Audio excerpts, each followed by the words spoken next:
إن الحمد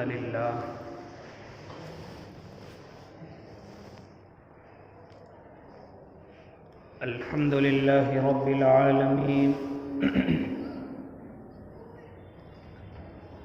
والعاقبة للمتقين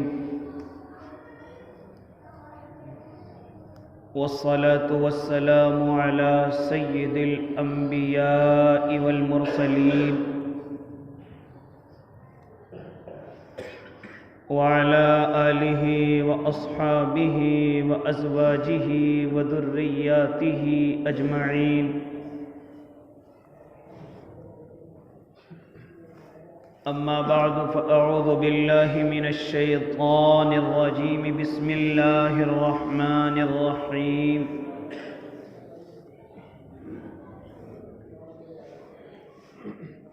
لقد كان لكم في رسول الله أسوة حسنة. وقال النبي أولى بالمؤمنين من أنفسهم وأزواجه أمهاتهم إلى آخره. صدق الله العظيم وصدق رسوله النبي الكريم ونحن على ذلك من الشاهدين والشاكرين والحمد لله رب العالمين. واجب الاحترام ساتھیوں، بزرگوں، نوجوانوں اور معصوم بچوں، اپنے گھروں میں سماعت فرمانے والی پاکیزہ اسلامی مائیں اور بہنوں، آپ حضرات کے سامنے گزشتہ کئی ہفتوں سے اللہ کے نبی صلی اللہ علیہ وسلم کی سیرت طیبہ اپنے کم علم کے مطابق بیان ہو رہی ہے. اس وقت میں میرے اور آپ کے آقا نے اس دنیاوی زندگی میں کتنے نکاح فرمائے ہیں، یہ عنوان آپ حضرات کے سامنے ہے. گزشتہ ہفتے اللہ کے نبی صلی اللہ علیہ وسلم کی تیسری زوجہ محترمہ میری اور آپ کی اماں حضرت عائشہ صدیقہ رضی اللہ تعالی عنہا کے تعلق سے مختصر گفتگو ہوئی.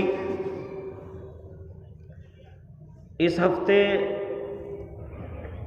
آپ کی چوتھی زوجہ محترمہ ام المؤمنین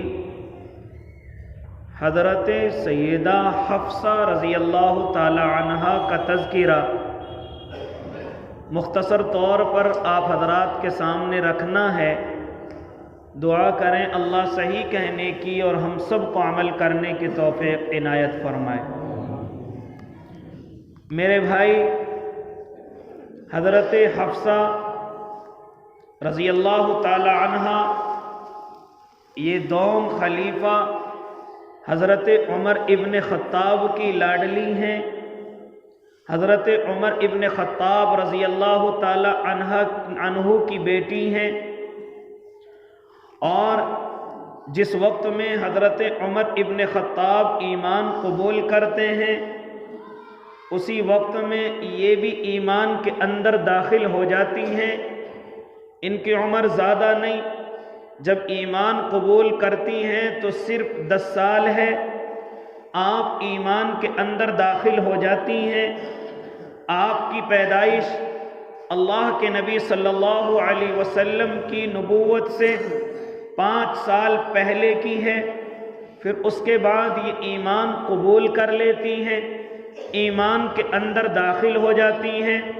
ان کا پہلا نکاح حضرت خنیس بن حذافہ رضی اللہ تعالی عنہ سے ہوتا ہے، یہ بھی اول الذکر صحابہ میں سے ہیں، یعنی جو شروع میں ایمان قبول کرنے والے ہیں۔ حضرت خنیس بھی انہی لوگوں میں ایمان قبول کرنے والے ہیں، لہذا ان کا نکاح حضرت خنیس سے ہو جاتا ہے۔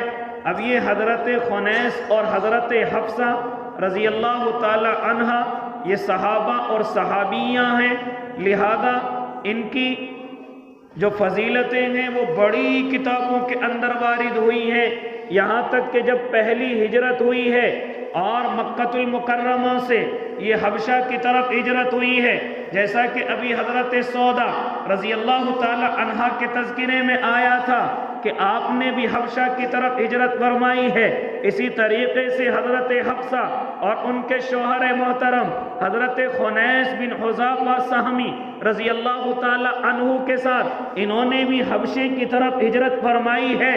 اور اسی طریقے سے آپ کو یہ بھی معلوم ہوگا سیرت کی کتابوں سے کہ حبشے کے اندر یہ بات پھیل گئی کہ اب مکے کے اندر مسلمانوں کو کوئی ڈر اور خوف نہیں ہے، کوئی ان کو ستانے والا نہیں ہے، کوئی ان کو پریشان کرنے والا نہیں ہے، کیونکہ اس وقت میں یہ ٹیکنالوجی اور یہ خط و خطابت کا انتظام نہیں ہے۔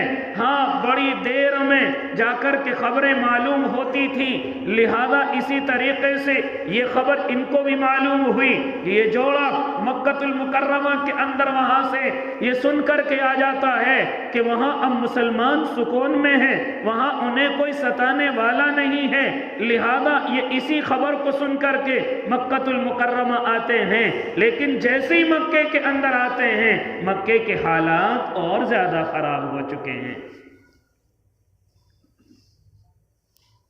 خیر بہرحال پہلی ہجرت اس جوڑے نے حضرت خنیس بن حذافہ اور حضرت حفصہ بنت عمر نے پہلی ہجرت حبشہ کی طرف فرمائی ہے، اور پھر دوسری ہجرت یہ میرے اور آپ کے آقا محمد عربی صلی اللہ علیہ وسلم کے ساتھ جس طریقے سے آقا مکہ المکرمہ سے مدینے کی طرف ہجرت فرما رہے ہیں، اور تمام کے تمام صحابہ کو یہ حکم ہو چکا ہے کہ جب یہ لوگ تمہیں ستاتے ہیں اور تمہیں ایمان پر عمل نہیں کرنے دیتے، تمہیں اللہ اور اس کے محبوب کی دعوت نہیں دینے دیتے، تو آپ مکہ المکرمہ چھوڑ دیجئے، مدینہ المنورہ روانہ ہو جائیے۔ تو اس میں پھر یہ دوسری ہجرت میں حضرت خنیس اور حضرت حفصہ رضی اللہ تعالی عنہا بھی ہجرت فرماتی ہیں۔ لہذا میرے بھائی میں مختصر طریقے سے گفتگو آگے بڑھاتا چلوں، ہاں میرے بھائی ذرا سنتے چلے جائے۔ اب جب بدر کا موقع آیا تو اس بدر میں شریک ہونے والے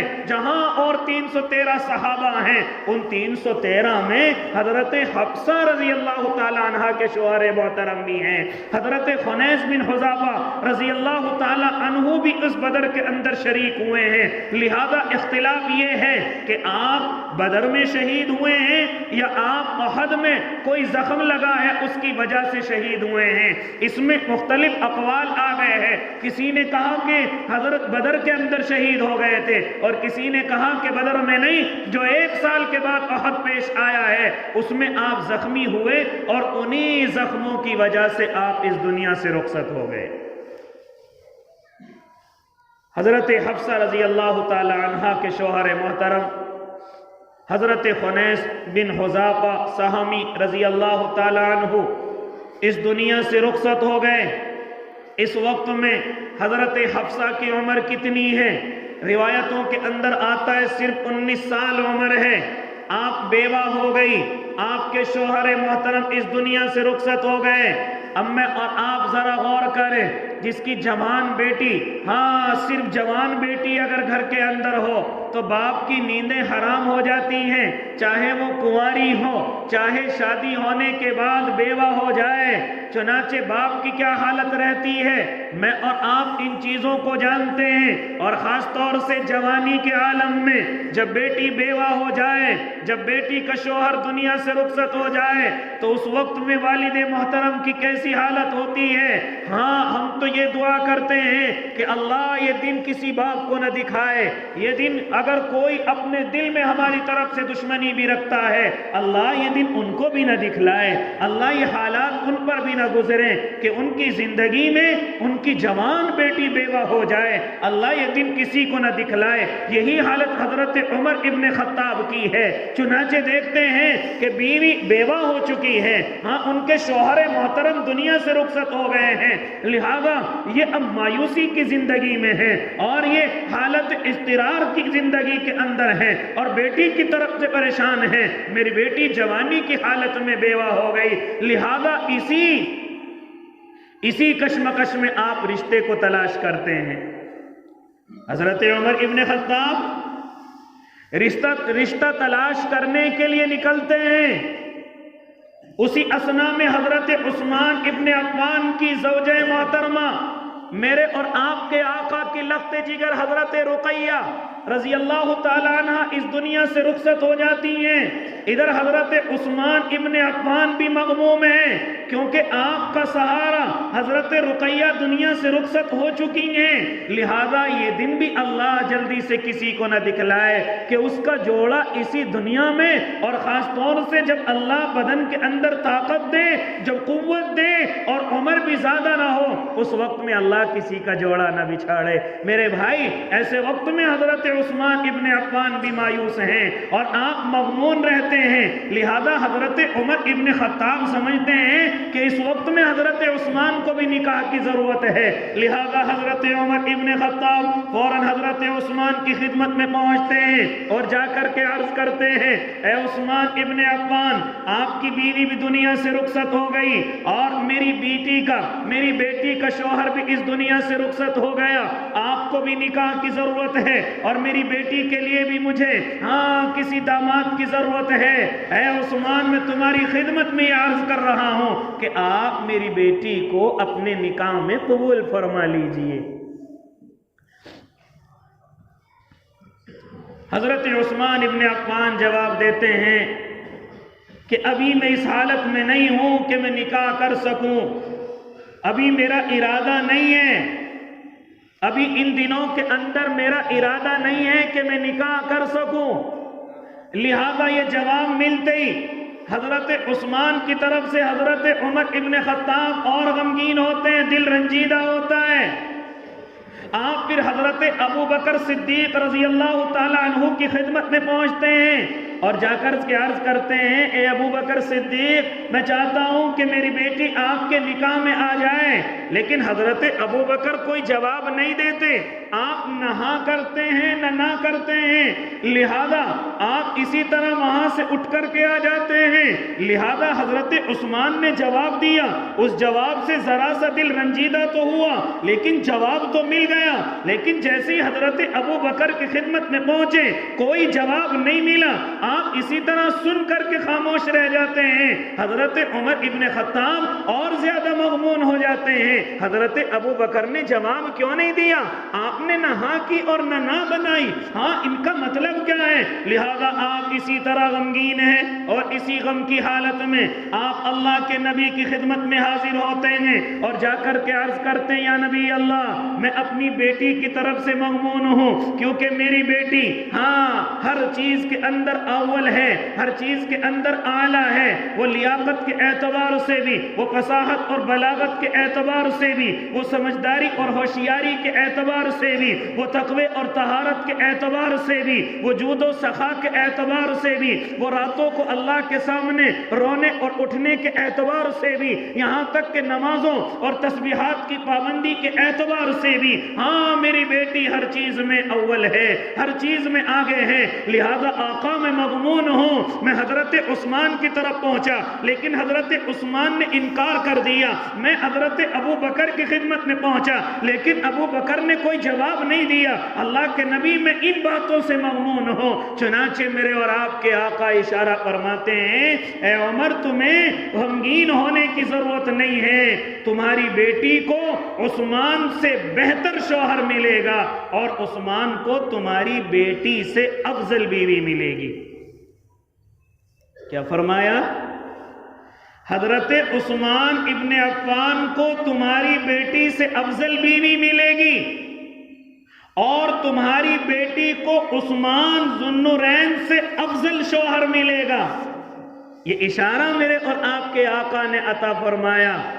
کیا ہوا؟ فرمایا میرے اور آپ کے آقا نے کہ آپ کی بیٹی کے لیے اگر آپ چاہیں تو میں اپنے نکاح کے اندر رکھ سکتا ہوں، لیکن عمر آپ مغمون نہ ہوئیے گا، آپ غمگین نہ ہوئیے گا، لہذا اور عثمان کے لیے میں نے اپنی بیٹی کو متعین کر لیا ہے۔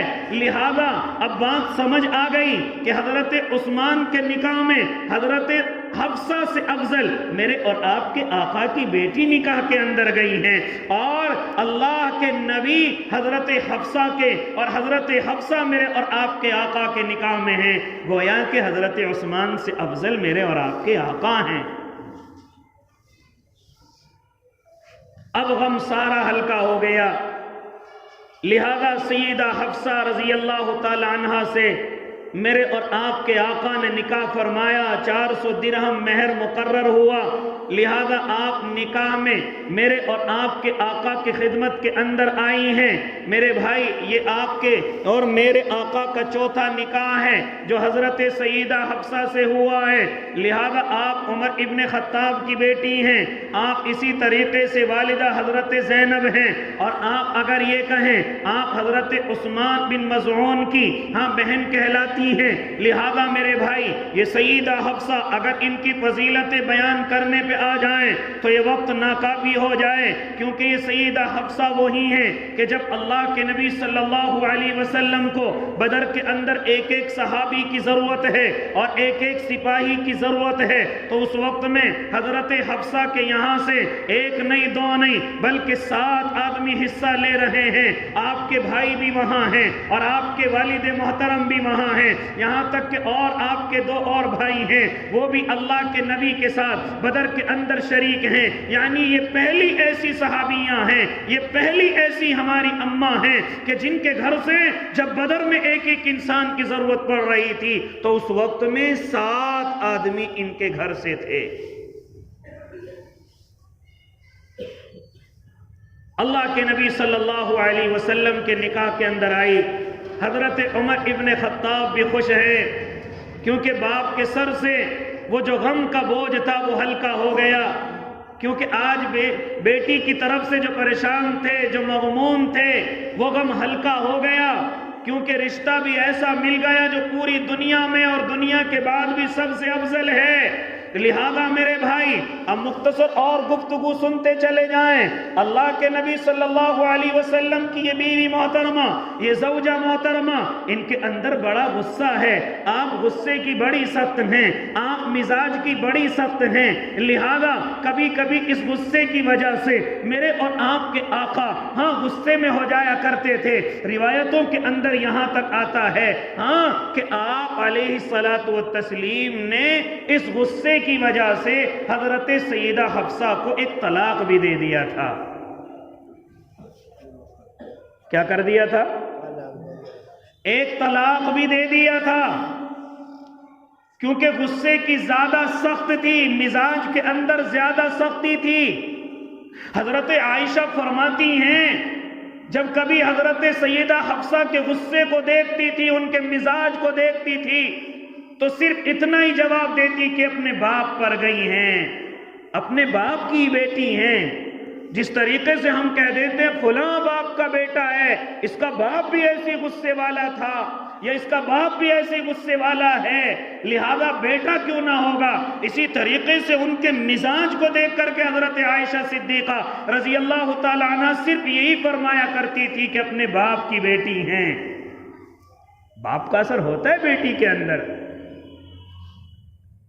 ماں کا اثر ہوتا ہے بیٹیوں کے اندر۔ لہذا میرے بھائی، اللہ کے نبی صلی اللہ علیہ وسلم کبھی کبھی سخت تکلیف میں ہو جایا کرتے تھے، لیکن برداشت بڑا کرتے تھے، اور غصے میں میری اور آپ کی طرح نہیں کہ کوئی برداشت نہیں،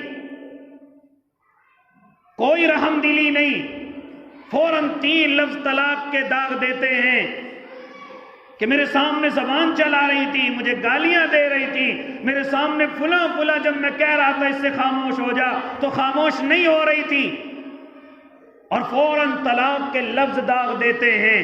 لیکن میرے اور آپ کے آقا نے مجھے اور آپ کو طریقہ سکھلایا کہ اگر اس طرح کی حالت ہو جائے اور بیوی پھر بھی سمجھدار اور سمجھ میں اس کی نہ آئے تو تمہیں ایک طلاق دینے کی اجازت ہے۔ اب 1 مہینے انتظار تو کرو، کہیں ایسا تو نہیں کہ صرف زبان چلاتی ہے ورنہ محبت بڑی زیادہ کرتی ہے۔ بعض عورتوں کے اندر خاصیت ہوتی ہے کہ وہ زبان تو چلاتی ہیں غصے کے اندر، لیکن دنیا میں اپنے شوہر سے زیادہ کسی اور سے محبت نہیں کرتی۔ لیکن میں اور آپ ان کی محبتوں کی قدر نہیں کرتے، صرف ان کی زبان کے بدلے فوراً انہیں دینا چاہتے ہیں۔ لہذا انتظار کرنا چاہیے کہ شاید اس کو سبق مل جائے، شاید اس کے دماغ کے اندر آ جائے۔ اس لیے تینوں ایک ساتھ نہیں، پھر مسائل معلوم کرتے ہیں کہ جی طلاق ہوا کہ نہیں ہوا، اجی غصے میں دیا تھا محبت سے نہیں دیا تھا، اجی مذاق میں کہہ دیا تھا، اجی اس مسئلے کا حل تو بتاؤ۔ آپ تو یہ کہتے ہو فلاں مسجد کے امام صاحب نے کہا کہ اگر ایک ہی مجلس میں 3 دے دی ہیں تو طلاق نہیں ہو گئے تمہارے نکاح کے اندر، کیوں یہاں تک بات پہنچتی ہے؟ کیوں سنت طریقہ اختیار نہیں کیا جاتا؟ اس لیے اللہ کے نبی صلی اللہ علیہ وسلم ان کا غصے کو دیکھ کر کے طلاق دیا، لیکن ایک طلاق دیا تاکہ بات سمجھ آ جائے۔ جیسے ان کے بھائیوں کو معلوم ہوا، فوراً اللہ کے نبی صلی اللہ علیہ وسلم کی خدمت میں روتے پیٹتے، اللہ کے نبی کی خدمت میں حضرت عبداللہ اور ایک اور صحابی اللہ کے نبی کی خدمت میں پہنچتے ہیں، یا نبی اللہ ہماری بہن کے ساتھ ایسا نہ کیجئے۔ اسی طرح جب حضرت عمر ابن خطاب کو معلوم ہوا، فوراً اپنے سر پر خاک مارتے ہوئے راستے کے اندر چلے جا رہے ہیں، یہ خبر اللہ رب العزت کو ہے اور میرا اور آپ کا اللہ سب کچھ دیکھ رہا ہے۔ فوراً اللہ کے نبی کی خدمت میں حضرت جبرائیل حضرت جبرائیل علیہ الصلوۃ والتسلیم کو بھیجا جاتا ہے۔ حضرت جبرائیل آتے ہیں اور فرماتے ہیں اے محمد عربی، اے اللہ کے نبی صلی اللہ علیہ وسلم، آپ سیدہ حفصہ کو طلاق نہ دیجئے، اللہ نہیں چاہتا کہ آپ ان کو طلاق دیں، بلکہ اللہ کی طرف سے حکم ہوا ہے، اور جانتے ہو کس وجہ سے ہوا ہے؟ حضرت عمر کی حالت کو دیکھا گیا ہے اور بعض صحابہ کی حالت کو دیکھا گیا ہے، لہذا اللہ رب العزت حضرت عمر کی حالت کو دیکھ کر کے آپ کو یہ حکم فرما رہا ہے کہ آپ سیدہ حفصہ کو طلاق نہ دیں بلکہ ان سے رجوع کر لیں۔ اور اللہ نے تو یہاں تک اشارہ دیا ہے کہ جنت میں جہاں اور آپ کی بیویاں ہوں گی، حضرت حفصہ بھی آپ کے ساتھ جنت میں آپ کی بیوی ہوگی۔ لہذا یہاں سے مجھے اور آپ کو بڑے سبق ملتے ہیں۔ پہلا سبق یہ کہ اگر بیوی اور شوہر کے اندر بات نہیں بن رہی تو زبردستی نہ کی جائے، ان پر ظلم اور جبر نہ کیا جائے، خاص طور سے لڑکے کو پابند نہ کیا جائے۔ اگر بات نہیں بن رہی ہے، کسی بھی طریقے سے ہر طریقہ اختیار کر لیا گیا، محلے والوں نے، گھر والوں نے، برادری والوں نے دونوں کو سمجھا لیا، لیکن دونوں کی بات سمجھ نہیں آ رہی ہے، تو زبردستی نہ کی جائے، ورنہ پھر بیٹی پر ظلم ہوگا یا پھر آپ کا بیٹا پریشان ہوگا۔ اس لیے اگر بات حد سے گزر جائے اور نہ نصیحتوں سے اور نہ سمجھداریوں سے یا جتنے بھی طریقے اختیار کیے جاتے ہیں ان طریقوں سے اگر کوئی بات بنتی ہوئی نظر نہیں آ رہی ہے تو اس کا طریقہ یہ ہے شریعت میں، ہاں اللہ ناپسند تو کرتا ہے، اللہ پسند تو نہیں کرتا ہے، لیکن میرے بھائی ظلم سے بچنے کا راستہ یہ طلاق ہی ہے۔ آپ اپنی بیٹی کو، آپ اپنے بیٹے سے کسی کی بیٹی کو ہٹا سکتے ہیں، اپنی بیٹی کو واپس کر سکتے ہیں طلاق کے ذریعے سے، علاوہ اس کے کہ ہم دھمکیاں دیتے رہے، ارے ذرا طلاق دے کے دکھا، تجھے معلوم نہیں کہ آج کل کیس کیسے ہو گئے ہیں، تجھے معلوم نہیں کہ آج کل قانون کیسے بن گئے ہیں، اگر تو نے ذرا سا بھی ایسا کیا تو ادھر بیٹی بھی پریشان، ادھر بیٹا بھی پریشان، یہاں تک کہ پوری زندگی اسی طریقے سے ظلم میں، غم میں، ٹینشن میں اسی طرح گزرتی رہتی ہے. اور بعض گھروں کی کارگزاریاں تو ایسی ہوتی ہیں یا تو بیٹی یا بیٹا سوسائڈ کر کے اس دنیا سے رخصت ہو جاتا ہے. کیوں ظلم کرتے میں اور آپ؟ اگر بات نہیں بن رہی بیٹی کی، اگر بات نہیں بن رہی ہے بیٹے کی، تو طریقہ حلال طریقہ شریعت نے دیا ہے، آپ اس پر عمل کیجئے. علاوہ اس کے کہ جگہ جگہ بیٹی والے بیٹے کی برائی کرتے رہیں اور بیٹا والا بیٹی کی برائی کرتا رہے، اس سے اچھا نہیں بلکہ حلال طریقہ اختیار کیا جائے. اس لیے میرے بھائی، اللہ کے نبی صلی اللہ علیہ وسلم نے اس طریقے کو اختیار کیا، لیکن جیسے ہی حضرت عمر ابن خطاب کی حالت دیکھی اور ان کے بھائیوں کی یعنی سیدہ حفصہ رضی اللہ تعالی عنہا کے بھائیوں کی حالت دیکھی تو میرے اور آپ کے آقا نے اپنے ارادے سے رجوع فرمایا. اور دوسرا سبق مجھے اور آپ کو یہ دیا گیا، اگر بیٹی کے اندر کوئی کمی ہے یا اسی طریقے سے بیٹی بات نہیں مان رہی ہے، بیوی بات نہیں مان رہی ہے اور سارے طریقے اختیار کر لیے، تو پہلے ایک طلاق دے کر کے یہ دیکھا جائے، 1 مہینے کا انتظار کیا جائے. ہو سکتا ہے عقل میں بات آ جائے، ہو سکتا ہے بات سمجھ میں آ جائے کہ اگر تو نے پھر اس چیز کی قدر نہ کی اور اس نعمت کی قدر نہ کی، اپنے شوہر کی قدر نہ کی، اپنے ساس اور سسر کی قدر نہ کی یا اس گھر کی قدر نہ کی، تو ہو سکتا ہے تو اس گھر سے نکلنے والی ہو جائے، تو اس گھر سے رخصت کر دی جائے. لہذا ایک طلاق دے کر کے انتظار کیا جائے. میرے اور آپ کے آقا نے ایک طلاق دیا ہے اور پھر حضرت عمر کی حالت کو دیکھا گیا. ہاں، حضرت سیدہ حفصہ رضی اللہ تعالی عنہ کے بھائیوں کی حالت کو دیکھا گیا. اللہ کے طرف سے حضرت جبرائیل امین تشریف لاتے ہیں اور لا کر کے کہتے ہیں، اللہ کے نبی آپ سیدہ حفصہ کو اپنے نکاح سے نہ نکالیے، اللہ چاہتا ہے کہ آپ ان کو اپنے نکاح کے اندر رکھیے. ہاں، پھر تعریف کرتے ہیں حضرت جبرائیل، اور حضرت جبرائیل نہیں بلکہ خود اللہ تعریف کر رہا ہے، اے محبوب یہ جو سیدہ حفصہ ہیں یہ راتوں کو اللہ کے سامنے کھڑے ہو کر کے ہاں اللہ کو منانے والی ہیں، اللہ کے سامنے رونے والی ہیں، یہ روزے رکھنے والی ہیں، یہ نمازوں کی پابند ہیں. یہ تعریف کرنے والا کون ہے؟ یہ میرا اور آپ کا اللہ ہے، جو حضرت جبرائیل کے ذریعے سیدہ حفصہ کی تعریف ہو رہی ہیں. اللہ کے نبی آپ اس کو اپنے نکاح سے نہ نکالیے، بلکہ ان کے اندر اگر زبان چلانے کی ایک کمی ہے، اس سے زیادہ ان کے اندر خاصیتیں بھی ہیں. یہ راتوں کو نماز پڑھتی ہیں، یہ راتوں کو تہجد بھی پڑھتی ہیں اور یہ زیادہ روزے رکھنے والی ہیں. روایتوں کے اندر تو یہاں تک آتا ہے کہ جس دن سیدہ حفصہ اس دنیا سے رخصت ہوئی ہیں اس دن بھی اللہ کی نیک بندی روزے سے تھی. اس لیے میرے بھائی، خالی ایک کمی کی وجہ سے ہم اپنی بیویوں پر ظلم اور زیادتی نہ کیا کریں، بلکہ ان کی خاصیتوں پر بھی دھیان رکھیں کہ ہمارے بچوں کے لیے دھوبی ہے، ہمارے بچوں کے لیے ہاں یہ پرورش کرنے والی ہے، کھانا بنانے والی باورچی بھی ہے، یہاں تک کہ راتوں کو بستر صحیح کرنے والی بھی ہے. اگر یہ غصہ دکھا دے تو غصہ دکھانے کہاں جائے گی؟ شوہر کے علاوہ اس کے غصے کو اور کون دیکھ سکتا ہے؟ نہ تیرا بھائی دیکھ سکتا ہے، نہ تیری بہنیں اس کا غصہ دیکھ سکتی ہیں. اور ماں باپ کے تو کیا کہنے، یہ کیسے کسی کی بیٹی کا غصہ دیکھ لے، کیونکہ انہوں نے سمجھا ہی نہیں ہے کہ جس طرح ہماری بیٹی گھر سے گئی ہے یہ بھی کسی کی بیٹی آئی ہے. کیا مجال کہ لڑکے کے ماں باپ بہو کا غصہ دیکھ لیں.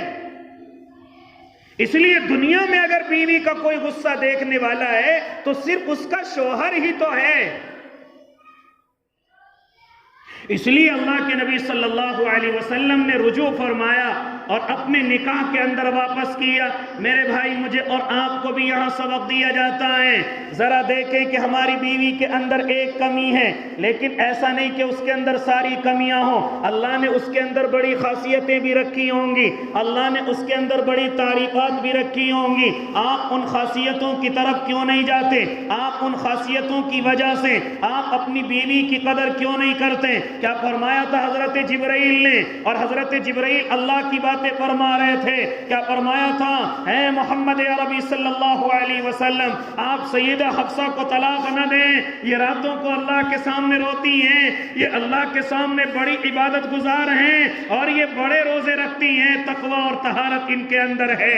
لہذا میرے بھائی، ہاں ہو سکتا ہے میری اور آپ کی بیویاں، ہو سکتا ہے آپ کی بیویاں ذرا سا غصہ دکھاتی ہوں، لیکن اللہ نے ان کے اندر خاصیتیں بھی رکھی ہوں گی. کبھی اگر ذہن ٹھیک ہو جائے، کبھی اگر دماغ صحیح ہو جائے تو میں اور آپ ان کی خاصیتوں پر دھیان دیں.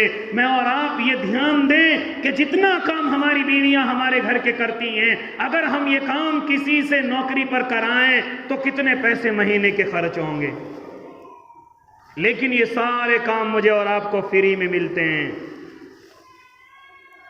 اس لیے میرے اور آپ کے آقا صلی اللہ علیہ وسلم نے رجوع فرمایا اور آپ اللہ کے نبی صلی اللہ علیہ وسلم کی زندگی کے اندر ہی رہی. لہذا میرے بھائی اور بھی بڑی خاصیتیں اور بھی بڑی تعریفات حضرت سیدہ حفصہ رضی اللہ تعالیٰ عنہ کی ہے. اور آپ ایک خاصیت اور سن لیجئے جو آج بھی یہاں اس دنیا کے اندر موجود ہے. آپ کہیں گے وہ کون سی ہے؟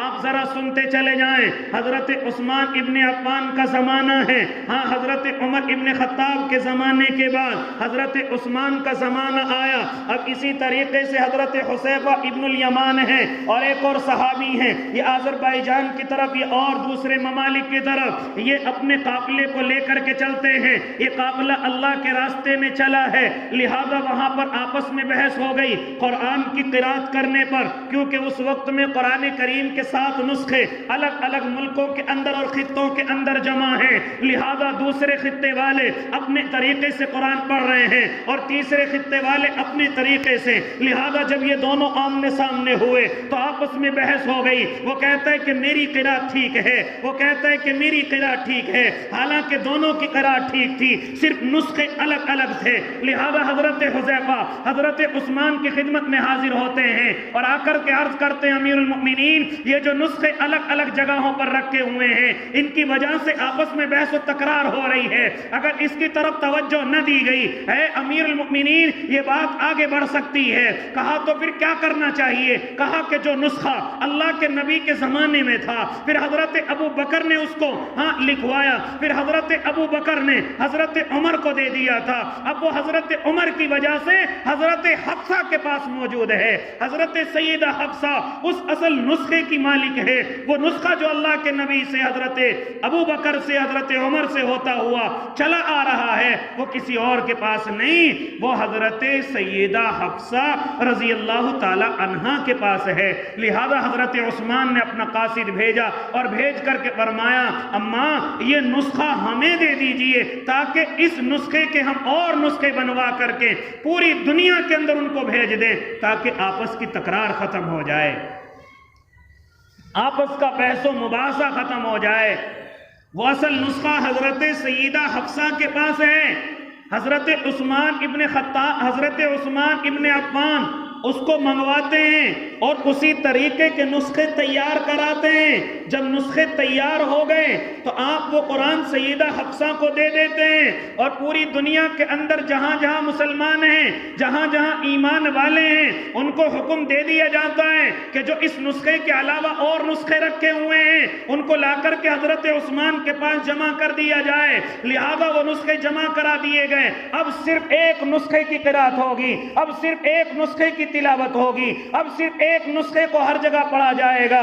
یہاں تک کہ میں اور آپ کو کہوں کہ یہ جو نسخہ میرے اور آپ کے پاس موجود ہے قرآن کریم کا، یہ وہی ہے جو حضرت سیدہ حفصہ کے پاس تھا. اللہ رب العزت نے اس عالی کام کے لیے، اس اونچے کام کے لیے حضرت سیدہ حفصہ رضی اللہ تعالی عنہا کو قبول فرمایا کہ ان کے یہاں جو یہ نسخہ رکھا ہوا تھا آج پوری دنیا کے